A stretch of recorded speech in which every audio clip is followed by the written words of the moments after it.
보실 말씀은 계시록 17장 1절부터 3절입니다. 요한계시록 17장 1절부터 3절입니다. 제가 봉독하겠습니다. 또 일곱 대접을 가진 일곱 천사 중 하나가 와서 내게 말하여 이르되 이리로 오라. 많은 물 위에 앉은 큰 음녀가 받을 심판을 내게 보이리라. 땅의 임금들도 그와 더불어 음행하였고 땅에 사는 자들도 그 음행이 포도주에 취하였다 하고 곧 성령으로 나를 데리고 광야로 가니라. 내가 보니 여자가 붉은빛 짐승을 탔는데 그 짐승의 몸에 하나님을 모독하는 이름들이 가득하고 일곱 머리와 열 뿔이 있으며. 아멘.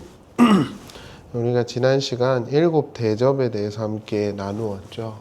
요한계시록 17, 18장은 그 일곱 대접에 관한 이야기들을 조금 상세하게 설명하는 대목들로 이루어져 있습니다. 그래서 16장에서 끝나는 것이 아니라 16장의 마지막 대접에 관한 큰 성 바벨론의 멸망이 어떠할 것인지를 조금 더 상술하고 있다, 이렇게 볼 수 있겠죠. 그래서 요한계시록 17장 1절도 이렇게 시작을 하는 겁니다. 보시면 또 일곱 대접을 가진 천사 중 하나가 와서 이렇게 나오죠. 그러니까 일곱 대접을 가진 천사 중에 하나가 와서 이렇게 했다라고 했으니까 앞에 나왔던 16장의 일곱 대접에 관한 이야기와 17장에 관한 이야기가 서로 결부되어 있다라는 것을 보여주고 있다라고 볼 수 있는 것이죠. 그래서 16장은 스냅 사진 이렇게 탁 찍어 놓은 거라면 17장은 약간 드라마 같은 것이다, 이렇게 봐주시면 되겠습니다. 요한계시록에서 그리고 성경에서 아주 명료하게 전달하고자 하는 주제 중 하나는 세상의 멸망이거든요. 바벨론이 멸망할 것이다 예요. 그렇다면 왜 멸망을 해야 합니까? 그 멸망의 이유는 무엇이며 바벨론은 왜 하나님의 심판의 대상이 되었을까요? 17장 2절을 보시죠. 땅의 임금들도 그로 더불어 음행하였고 땅에 거하는 자들도 그 음행의 포도주에 취하였다 하고 이렇게 나오죠. 우리가 계속해서 살펴봤지만 음행하였다라는 표현은 우상숭배를 은유하는 거예요. 여기서 우상숭배의 개념을 조금 정리를 해야 합니다. 로마 시대 때 우상숭배는 지금과 좀 달라요. 현대인들은 이 차례도 잘 지내지 않는다 하죠. 그래서 뭔가 우상숭배 또는 뭐 조상이나 또는 뭐 법당에 가서 절하고 이런 것들과 계속 거리감이 생기고 있는 것 같아요. 그러나 그 당시만 해도 우상숭배는 단순히 어떤 신상에 가서 절을 하는 수준의 차원의 것이 아니었어요. 그 시대를 하나로 묶어주는 사상 체계였단 말입니다. 로마 황제를 숭배하고 로마 황제를 신으로 숭상하는 것은 로마 중심의 세계관 안에 내가 들어가겠다는 어떤 관문 같은 거였어요. 더 나아가서 로마가 주는 어떤 혜택들을 내가 누릴 수 있다라는 사회적 합의였고 등용문 같은 거였습니다. 따라서 어떤 보이는 신상에 절하고 절하지 않고의 개념이 아니라 이 아래의 세상이 합의하고 있는 어떤 사회적 체계나 구조 따위들을 우상숭배라는 개념으로 이해를 해야 한다라고 말씀을 드리는 거예요. 조금 더 쉽게 말하면 나는 어차피 법당이나 또는 뭐 차례 지낼 때 절 안 하니까 우상숭배 안 하는 거지라고 아주 단순하고 단편적으로 접근을 하면 안 된다는 것이고, 우상숭배의 아주 핵심적인 코어는 뭐냐 하면 결국 타락한 인간 세상을 묶어주고 있는, 운영케 해주는 어떤 사상 체계, 그것이 이렇게 표면적으로 드러난 것이 우상숭배이기 때문에 그 시면의 우상숭배의 뜻을 좀 잘 정의하는 게 중요하다라는 거예요. 이를테면 법당 가서 내가 절을 안 하지만 교회당 와서 하나님의 이름을 빌려서 복을 달라고 하거나 내가 원하는 걸 얻고자 때를 쓰는 식의 신앙이라고 한다면 그것도 왜곡된 신앙의 형태이고 우상숭배라고 정의될 수 있다라는 거예요. 그래서 그러한 것들을 우리가 조금 잘 이해를 하고 성경을 봐야 된다라고 먼저 제안을 드립니다. 그렇다라고 한다면 타락한 이후부터 지금까지 이 아래 세상을 묶어주고 있는 사상 또는 헤게모니, 체계, 구조의 골자는 무엇이죠? 돈입니다. 돈입니다. 요한계시록 17장 4절을 보세요.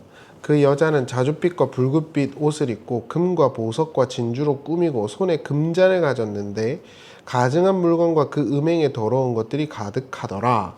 음행한 여자인 바벨론에 대해서 서술을 하고 있는데 전부 다 기금속과 돈과 관련돼 있죠. 이는 돈을 떠올리게 합니다.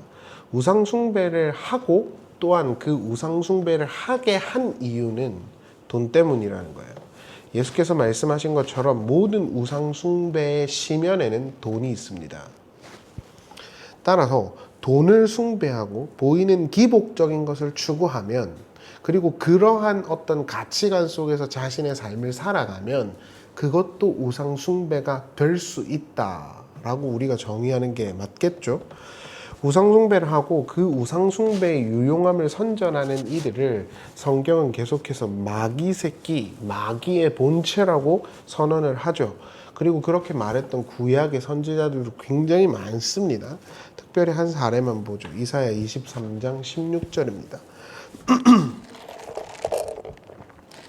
잊어버린 바 되었던 너 음녀여, 똑같은 표현으로 나오죠. 수금을 가지고 성읍에 두루 다니며 기묘한 곡조로 많은 노래를 불러서 너를 다시 기억하게 하라 하였느냐?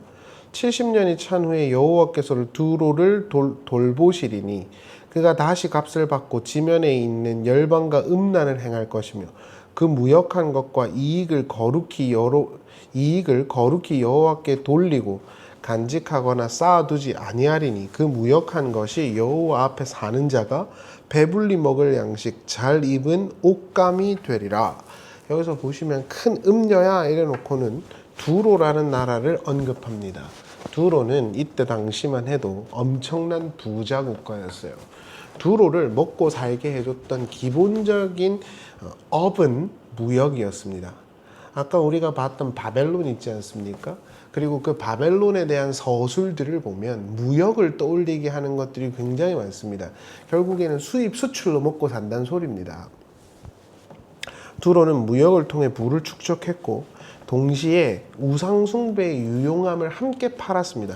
그러니까 물건만 판 게 아니라 그 나라에서 추구하고 있는 신과 우상들도 같이 딸려갔다는 소리입니다. 그들이 부자가 되었던 이유는 우상 때문이 아니라 그냥 지리적인 입지 때문이었죠.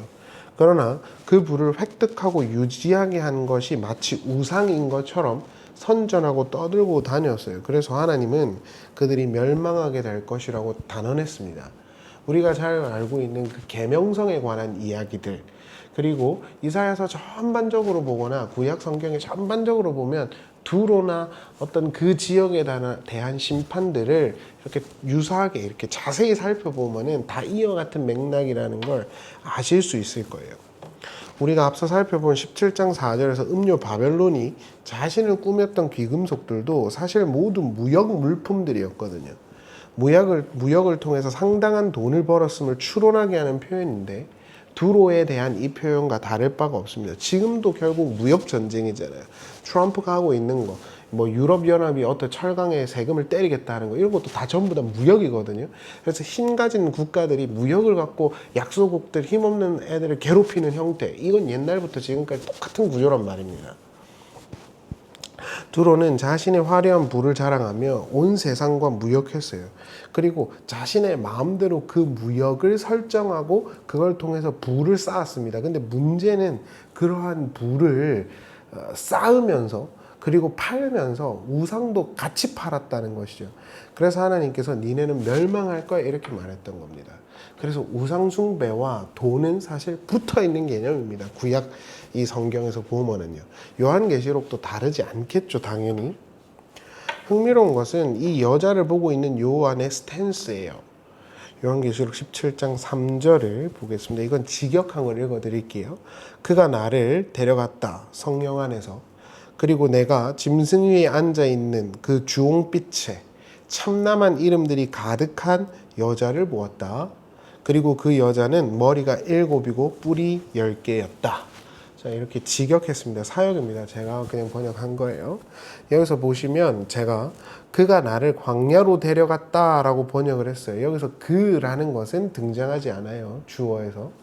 그러니까 여기서는 그냥 나를 데려갔다만 나와요. 헬러 원문을 보면은. 근데 당연히 그 앞에 보면은 그 7 천사 중 하나가 등장을 주어로 했으니까 그라고 우리가 해석할 수 있겠죠. 근데 어찌됐든 그 7 천사, 환상을 보여줬던 그 천사가 요한을 낚아채서 광야로 데려갑니다. 그리고 그 여자를 보는 그림인 거예요. 이게 교회와 선지자의 스탠스여야 한다라고 독자들에게 던져주고 있는 것이죠. 요한은 멸망당할 세상의 것으로 화려하게 치장된 여자를 광야에서 보고 있어요. 광야로 가야 그게 보여요. 모든 선지자들은 다 광야 같은 삶을 살았어요. 광야라는 건 세상과 단절된, 하나님이 입히시고 먹이시고 가르치는 곳이죠. 실제로 세례 요한을 선지자로 복음서는 규정하고 있는데 그를 광야에서 외치는 자의 소리라고 하지 않았습니까? 하나님의 말씀과 하나님의 백성들은 세상과 동화될 수 없음을 규정하고 있는 거예요. 하나님의 말씀은 세속적인 어떤 가치와 결부된 것이 아님을, 그러한 성질의 것이 아님을 설명하고 있다고 볼 수 있는 것이죠. 따라서 교회의 기복 또는 번영주의가 들어와서는 안 된다라고 말씀드린 이유가 이 때문입니다.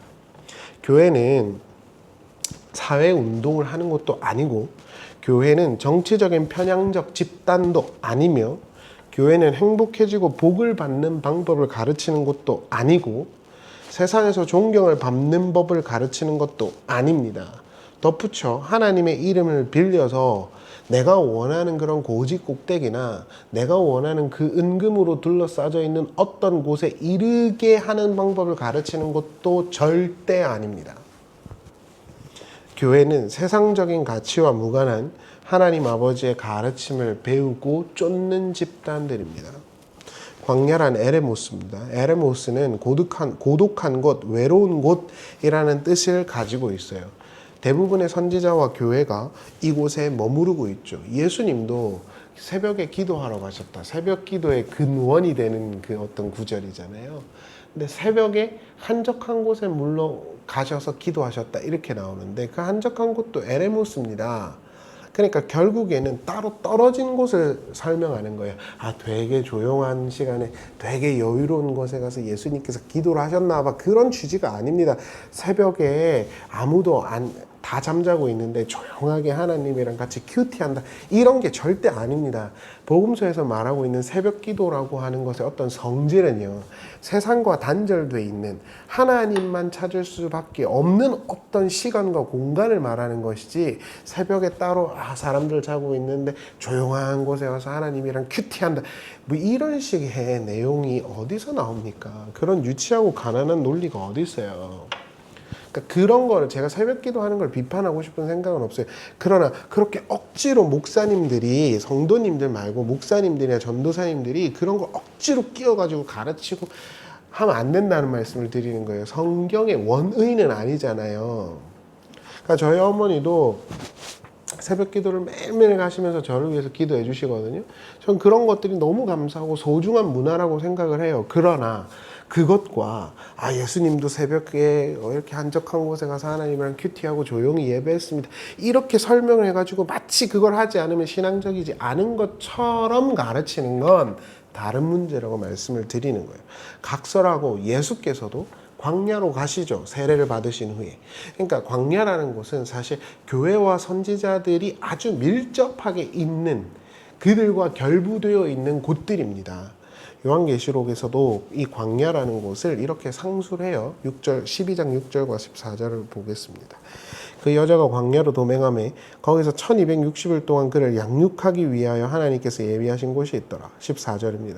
그 여자가 큰 독수리 2날개를 받아 광야 자기 곳으로 날아가서, 그러니까 여기서도 보시면 다 광야로 갔죠. 근데 이 광야라는 표현이랑 딱 붙어 있는 것이 뭐냐면 양육하다예요. 하나님이 먹이시고 입히시는 어떠한 경험을 하는 곳, 그리고 그러한 삶을 사는 곳, 그게 광야입니다. 그래서 요한이 광야로 날아갔던 거예요. 그러니까 무조건 외로워야 돼, 힘들어야 돼 이런 이야기를 하는 게 아니라 세상 사람들과 나의 삶의 어떤 네이처가 다르다는 걸 아는 곳인 거예요. 세상 사람들은 내가 땀 흘려가지고 뭔가 뭐 열심히 먹고 벌어먹고 살잖아요. 입고. 근데 하나님의 백성들은 하나님이 먹이시고 입히시는 걸 경험하는 거란 말이에요. 하나님이 가라는 대로 그냥 따라가면 되는 거예요. 그러면 어떻게 따라가나요? 그냥 사시면 된다고 말씀드리는 거예요. 아, 그래. 오늘 이 죄 많은 세상 속에서 내 육신의 시간을 헛되게 쓰지 말고 기도하고 교회에 봉사하고 천국에다가 쌓아놓게 쓰자. 그렇게 생각하지 마시라고요. 오늘 열심히 사시라고요. 이 시간이 되게 소중하고 좋은 거란 말이에요. 이 시간은 악하니까 빨리 천국에다가 심어야 돼. 이런 생각하지 마시라고요. 하나님께서 우리를 매일매일 지금 먹이고 입히는 걸 그냥 따라가면 돼요. 그 모습 속에서 내가 좋은 때도 있고 나쁜 때도 있겠죠. 외로울 때도 있고 즐거울 때도 있겠죠. 그냥 가는 겁니다. 그냥 하는 거. 그냥 just do it이에요. 그냥 하면 돼요. 그냥 주어진 걸 하면 돼요. 하나님을 인정하면서. 하나님 오늘은 이런가 봐요. 하나님 내일은 이렇네요. 또 오늘은 저렇네요. 이러면서 그냥 끌려가면 된다고요. 근데 그거를 이렇게 뒤로 한번 돌아보세요. 정말 하나님이 나쁜 길로만 인도했는지, 정말 이때 하나님이 개입하지 않았으면 아찔했겠다 하는 순간들이 더 많을걸요? 그렇게 삶의 양식을 갖고 하나님이 인도해 주시는 대로 따라갈 거야 하면서 그냥 살면 돼요. 가족끼리 맛있게 밥 먹고 그 순간에 집중하시라고요. 근데 자꾸 교회가 오늘의 순간을 다 버리고 이걸 빨리 천국을 위해서 빨리 천국의 상급을 쌓아야지. 무슨 말도 안 되는 소리들을 하는 겁니까? 예수님께서 말씀하셨던 그런 영의 것, 그리고 사도 바울이 말했던 그 영의 몸을 입는 것, 그런 것의 가치와 정신에는 그런 식의 어떤 이분법적 사고가 없어요. 유대인들에게는요, 내세의 천국이 어떻고 저떻고라고 하는 그러한 이분법적 사고 자체가 없습니다. 그러니까 자꾸 그런 식으로 들어와서 빨리 나는 죽어서 천국 가야지. 이 삶은 진짜 별거 아니야. 있다고 생각하면 안 된다고. 이 삶은 뭐 어차피 죄밖에 없으니까 내가 뭐 하고 살겠냐. 그냥 죄만 짓고 사는 거지. 똥만 싸고 사는 거지. 절대 그렇게 생각하시면 안 된다고. 그게 멋진 기독교 같지만 2000년 역사에서 영지주의라고 규정했던 이단적 사상인 거예요. 오늘이 빠져있는 신학은 아무것도 아닌 겁니다. 하나님 아버지가 나를 지금 먹이시고 입히시고 있다라는 걸 믿고, 때로는 좋은 일이 있으면 마음껏 즐거워하고 슬픈 일이 있으면 울면서 그럼에도 불구하고 하나님을 믿고 그냥 견디고 가는 거라고요. 근데 이런 식의 신앙적 태도가 없으면 어떻게 광야라고 하겠습니까? 광야는 그러한 태도를 갖고 사는 사람들의 삶의 네이처를 설명하는 어떤 표현인 겁니다. 그래서 광야로 가는 거예요. 근데 요한이 광야로 끌려갔을 때 엔프뉴마티, 성령 안에 있었다 그러거든요. 예수님께서도 세례를 받고 난 다음에 광야로 갔는데 누구에게 끌려갔죠? 성령에 의해서 끌려갔다 그래요. 그러니까 성령, 영적인 어떤 삶을 살면서 하나님과 교제하고 하나님이 먹이시는 걸 믿으면서 하루하루 그냥 살아가는 삶, 그게 결국 광야인 거고, 그 광야에 있는 사람들은 결국 영적으로 사는 거니까 성령 안에 있는 거라고요. 그게 성령 충만이라고요. 여기서 방언 샬라샬라 하는 게 그게 중요한 게 아니라고 말씀드리는 거예요. 하나님께서 우리를 외롭고 때로는 힘든 곳으로 보내실 수도 있고 좋고 행복한 일을 주실 수도 있죠. 그러나 우리는 그 순간에 집중하며 즐거울 때는 마음껏 누리고 괴로울 때는 마음껏 기도하면서 그냥 버티는 겁니다. 그러면서 하나님의 선하심과 하나님의 인도하심을 범사에 인정하면서 그냥 가는 거예요. 세상 사람들은 그렇지 않잖아요. 내가 계획하고 내 힘으로 살잖아요. 그러니까 그런 어떤 성질의 것을 삶을 사는 것, 그게 결국 광야인 거예요. 그래서 광야는 양육받는 곳, 이런 뜻이 되는 겁니다. 세상적으로 보면 어떻게 보면 뭔가 이상한 삶일 수 있어도 영적인 삶이고 성령과 함께하는 삶이라는 것입니다. 말씀 마치겠습니다. 지금도 외롭고 힘든 길을 걸어가고 있는 신자들이 있다면 이 이야기를 꼭 기억하십시오. 하나님은 우리에게 외롭고 힘든 일을 허락하실 수도 있지만 그로 인해서 세상과 구별된 교회와 선지자로서 어떻게 세상이 멸망당할지를 보게 하고 있다라는 걸 기억하셔야 돼요.